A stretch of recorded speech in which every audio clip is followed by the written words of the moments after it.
పిల్లలకి స్కూల్ పాఠశాలైతే పేరెంట్స్‌కి స్కూల్ పేరెంట్స్‌శాల.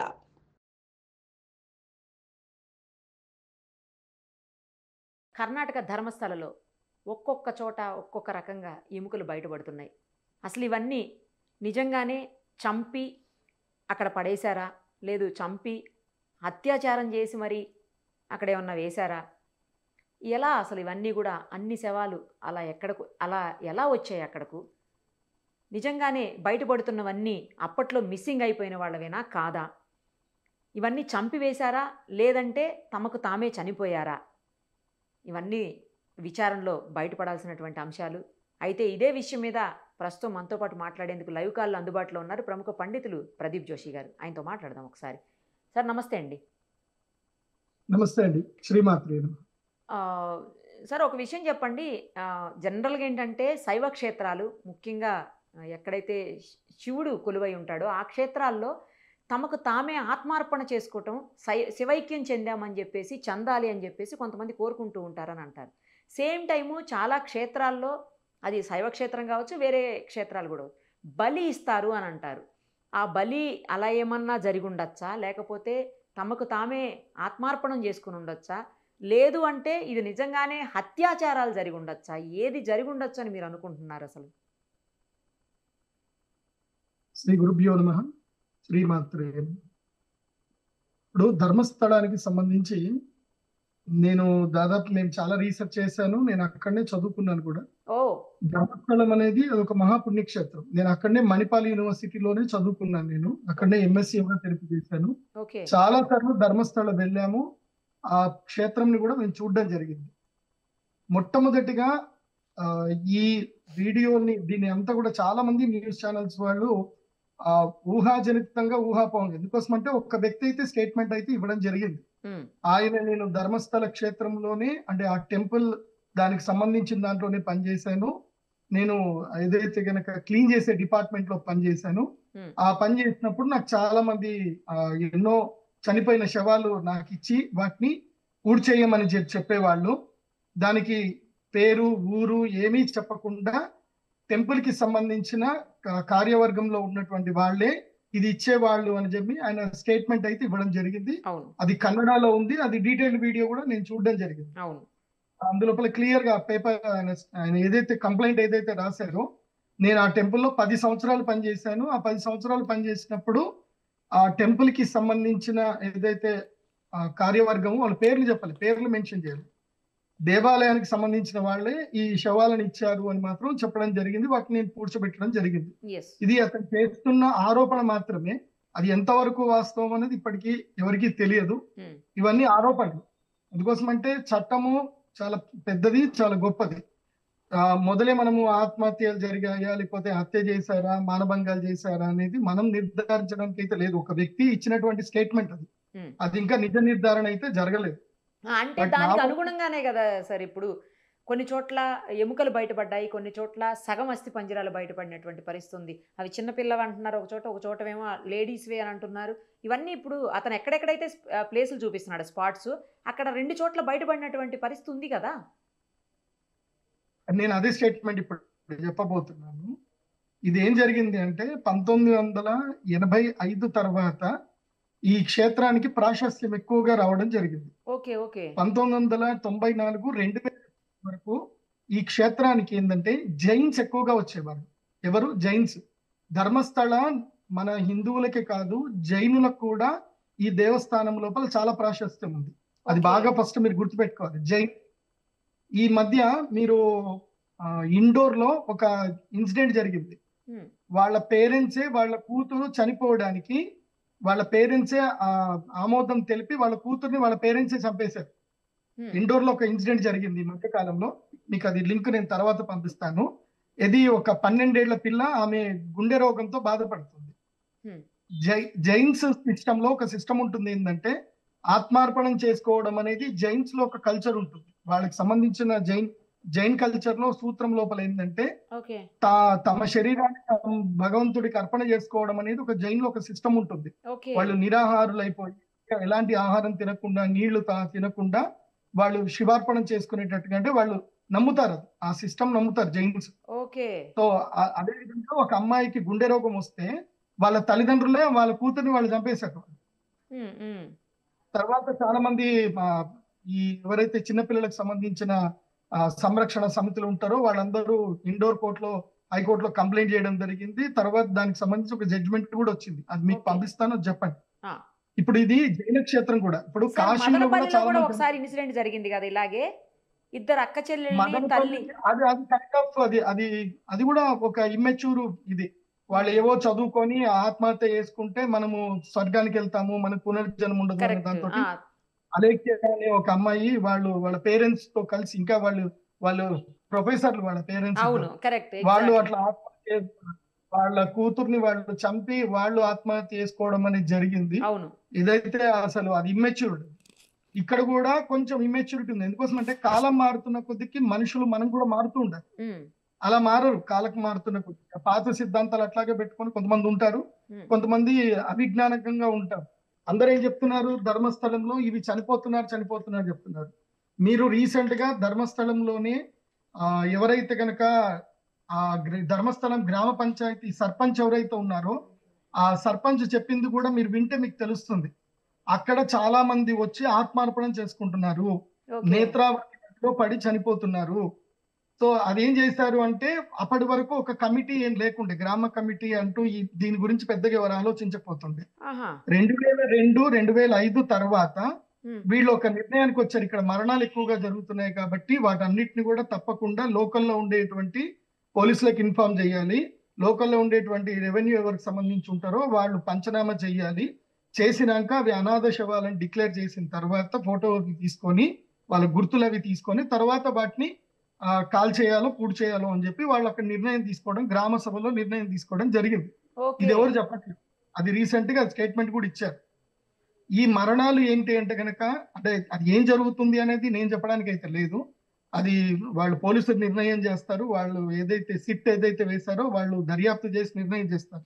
ఎందుకోసమంటే ఇప్పుడు చనిపోయిన శవాలన్నీ కూడా ఎక్కడెక్కడ తీశారో అవన్నీ తీసి ఒక బాక్స్ లో పెట్టాలి, వాటన్నిటిని ఒక దగ్గరికి భద్రపరచాలి, వాటికి ఒక కోడ్ ఏదైనా పెట్టుకోవాలి, దాని తర్వాత DNA టెస్ట్ చేయాలి, ఆ రిపోర్ట్ దగ్గర పెట్టుకోవాలి, మళ్ళీ అక్కడ వచ్చిన మిస్సింగ్ కేసులన్నీ కూడా కంప్లైంట్స్ అన్ని ఒక దగ్గర పెట్టుకొని వాళ్ళ DNA టెస్ట్లు తీసుకొని మళ్ళీ అవి ఇవి మ్యాచ్ చేయాలి.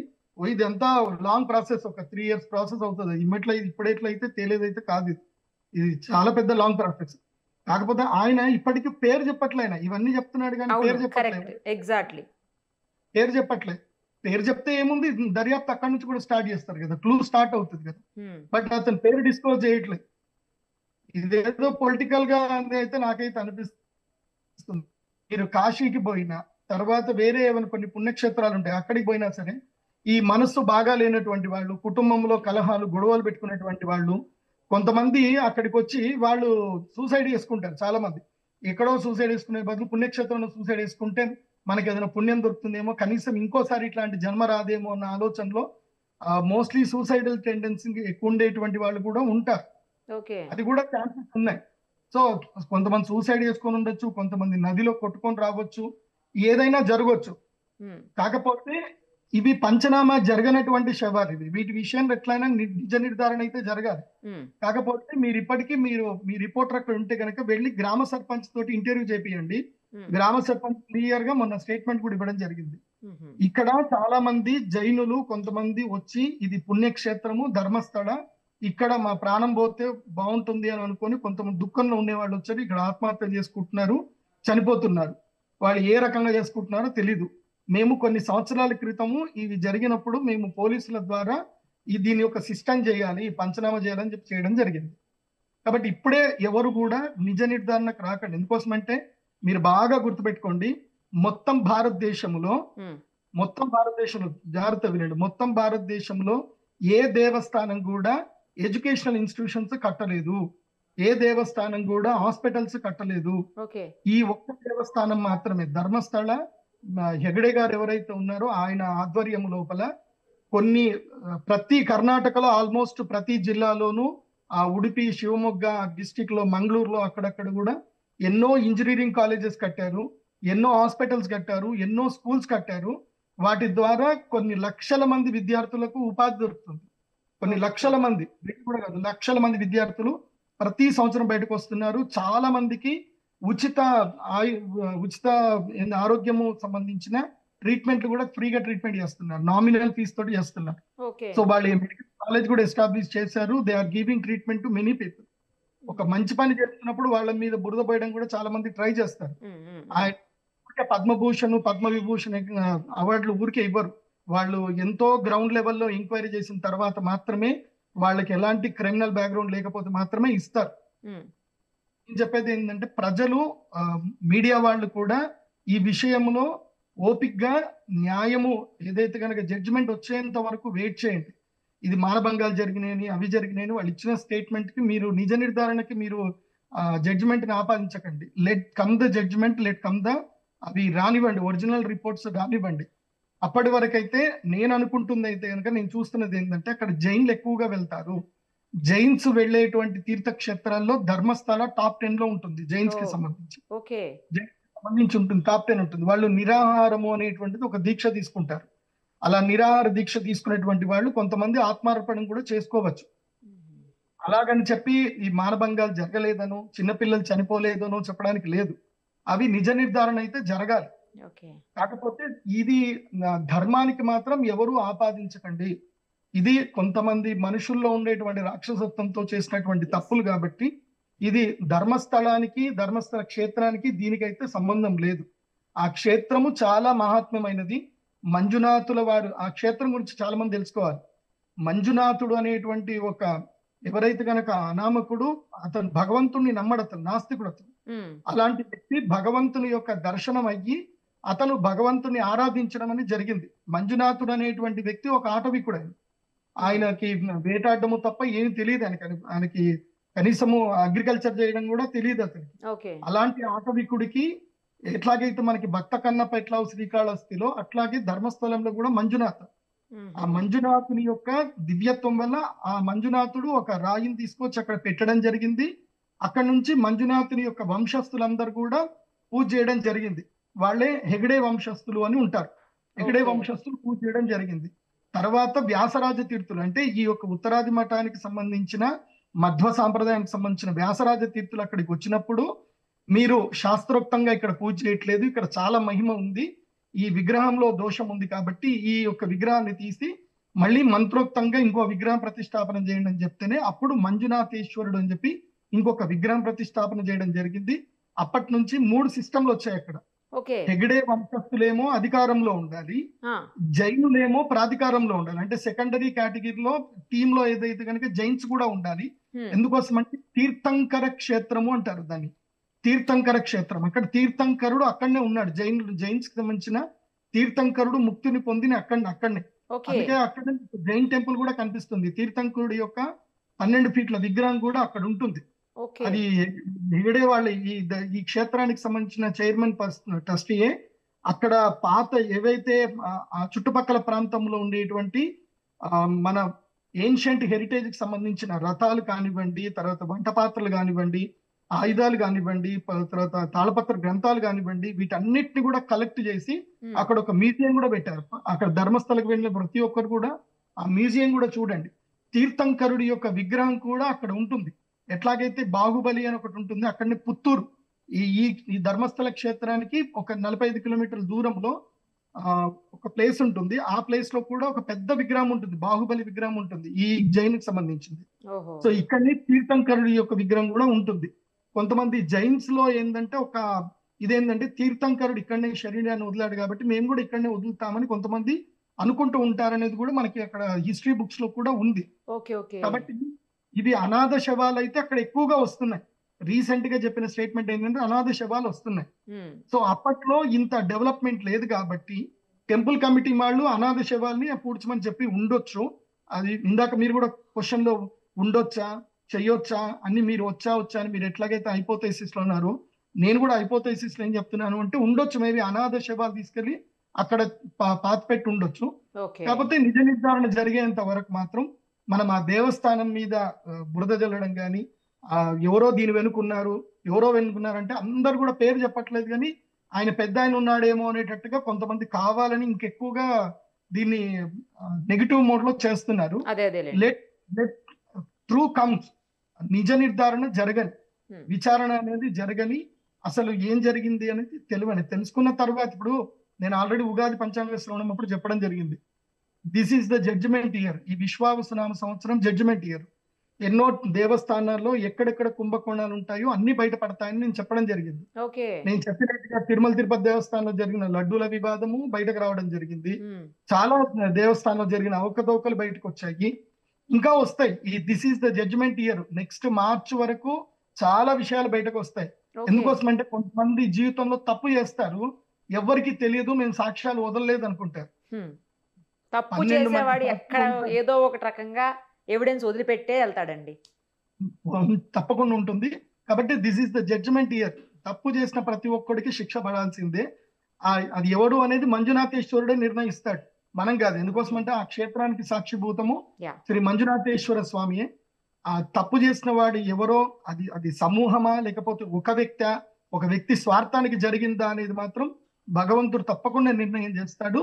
దీని పట్ల నేను కూడా కర్ణాటక గవర్నమెంట్ కూడా నేను అప్పీల్ చేసేది ఏంటంటే, దీన్ని కంపల్సరీ ఒక సిట్ అరేంజ్ చేయండి, సిట్ వేయండి, ఒక రిటైర్డ్ జడ్జి తోటి కంపల్సరీ దీని మీద సిట్ ఆల్రెడీ సిట్టే జరుగుతుందండి, విచారణ అంతా సిట్టే చేస్తోంది. సిట్ జరిగితే డెఫినెట్లీ వస్తుంది. కాకపోతే లాంగ్ టర్మ్ ప్రాసెస్. ఈ లోపల నేరస్తులు ఎక్కడికి తప్పించుకోకుండా కూడా మొదలే ఎక్కడ రిస్ట్రిక్షన్ చేయాలో అది చేస్తే బాగుంటుంది. ఇంకోటి ఏంటంటే, నేను ప్రతి ఒక్కళ్ళకి నేను అప్పీల్ చేసేది ఏంటంటే, ఈ వీడియో చూసి ఎందుకోసం అంటే సుమన్ టీవీ ద్వారా నాకు చాలా మంది అభిమానులు ఉన్నారు. నేను ప్రతి ఒక్కరికి చెప్పేది ఏంటంటే, మనిషి జీవితం గురించి మీ జీవితం పుట్టడము గిట్టడం అనేది మీ చేతిలో లేదు. మీరు నిర్ణయం తీసుకో. పుట్టాలన్నా గిట్టాలన్నా అది భగవంతుడి చేతిలోనే ఉంటుంది. పుట్టడం మన చేతిలో లేకుండానే జరిగిపోతుంది, కానీ గిట్టడం అందరం కూడా సెల్ఫ్ నిర్ణయాలు తీసుకుంటున్నారు. చిన్న చిన్న విషయాలకు బాధపడి ఆత్మహత్య చేసుకోవడము, ఇంట్లో గొడవలు పెట్టుకొని నేను కాశీకి వెళ్ళిపోతా అని చెప్పి, ఈ కాశీలో కూడా ఎక్కువైపోయాయి ఈ మధ్య మరణాలు. కాశీకి వెళ్ళిపోయి అక్కడ ఆత్మహత్య చేసుకోవడము, నేను కాశీలో చనిపోతే ఇంత పుణ్యం అన్నా వస్తుంది అనుకొని. ఒక్కటి గుర్తుపెట్టుకోండి, సాక్షాత్తు భగవంతుడు వచ్చి మీ ప్రాణం తీసుకెళ్తేనే మీకు మోక్షం, లేకపోతే మోక్షం ఉండదు. మీకు మీరుగా ప్రాణాలను బలవన్మరణానికి పాల్పడితే, బలవంతంగా తీసుకుంటే ఉపయోగం ఉండదు, మోక్షం ఉండదు. పిశాచమై తిరగాలి. ఎందుకోసం అంటే మీకు ఈ భూలోకంలో ఎన్ని సంవత్సరాలు ఉండాలనేది మీకు పుట్టేటప్పుడే నిర్ణయం ఉంటుంది. అదే అండి, కరెక్ట్. మధ్యలో మీరుగా సూసైడ్ చేసుకుంటే మీరు ఎప్పుడు పోవాలో అప్పుడు యమదూతలు వచ్చి మిమ్మల్ని తీసుకెళ్తారు. మధ్యలో ఎవరు ఆత్మహత్య చేసుకున్నా మీకు ఒకవేళ 85 సంవత్సరాల ఆయుష్ ఉంది అనుకుందాం, 85 సంవత్సరానికి మీరు చనిపోవాలి. మీరు ఏ 45 సంవత్సరప్పుడే ఆత్మహత్య చేసుకున్నారనుకోండి, ఈ 45 ఏండ్లు మీరు పిశాచమై తిరుగుతారు. మీరు ఎవరి మీద కోపంతో చచ్చిపోయారో వాళ్ళు బాగుపడడం మీ కళ్ళతోటి చూస్తారు, మీరు ఏమీ చేయలేరు.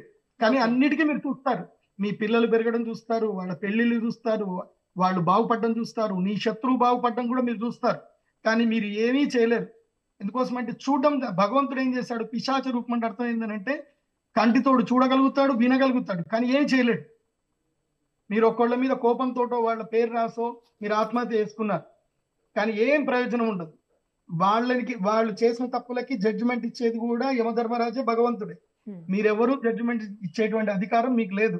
తప్పు చేసిన ప్రతి ఒక్కళ్ళకి శిక్ష పడుతుంది, కానీ వాళ్ళకి శిక్ష పడాలని మీకు మీరే అనుకొని మీకు మీరే ఆత్మహత్య శిక్ష వేసుకుంటే మాత్రం ఇది తప్పు, ముమ్మాటికి తప్పు. ఇది బాగా గుర్తుపెట్టుకోండి.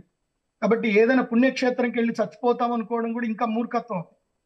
చావు అనేది భగవంతుడు ఇస్తాడు, ఏ టైంలో తీసుకెళ్లాలో ఆ టైంలో తీసుకెళ్లిపోతాడు.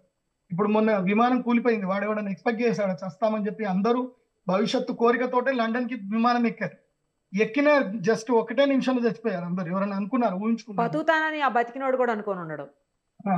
కాబట్టి ఒక్క వ్యక్తి బతికాడు, వాడికి తలరాత రాసింది కాబట్టి అంత పెద్ద ఇన్సిడెంట్ జరిగినా వాడు పెద్ద గాయాలు లేకుండా బతికాడు వాడు. సో భగవంతుడే నిర్ణయిస్తాడు, మరణము జననం భగవంతుడు నిర్ణయిస్తాడు.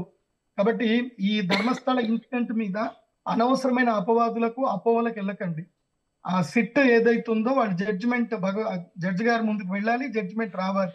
అప్పటి వరకు ఎవరి మీద నేరారోపణ చేయకండి. ఎందుకోసం అంటే ఇది ధర్మానికి ఆపాదించేటట్టుగా చాలా మంది ప్రయత్నం చేస్తున్నారు కొంతమంది నాస్తికులకు మాత్రం గట్టిగా చెప్తున్నాను, ఇది దేవస్థానానికి అయితే సంబంధం ఉండదు. దేవస్థానంలో అది జరుగుతుంది. ఆ దేవస్థానానికి మహాపుణ్యక్షేత్రము. ఇప్పటికి భక్తులు వెళ్ళండి, అక్కడ పూజ చేసుకోండి. కానీ ఈ ఆత్మార్పణం అనేటువంటిది బుద్ధి లేని పని మాత్రం ఎవరు చేయకండి. ఇది నేను ఇస్తున్న రిక్వెస్ట్ అందరికి through Suman TV. Right sir, thank you so much, చాలా బాగా చెప్పారు. Thank you so much. Suman టీవీలో మీ పర్సనల్ అండ్ బిజినెస్ ప్రమోషన్స్ కోసం కింది నెంబర్కి కాంటాక్ట్ చేయండి.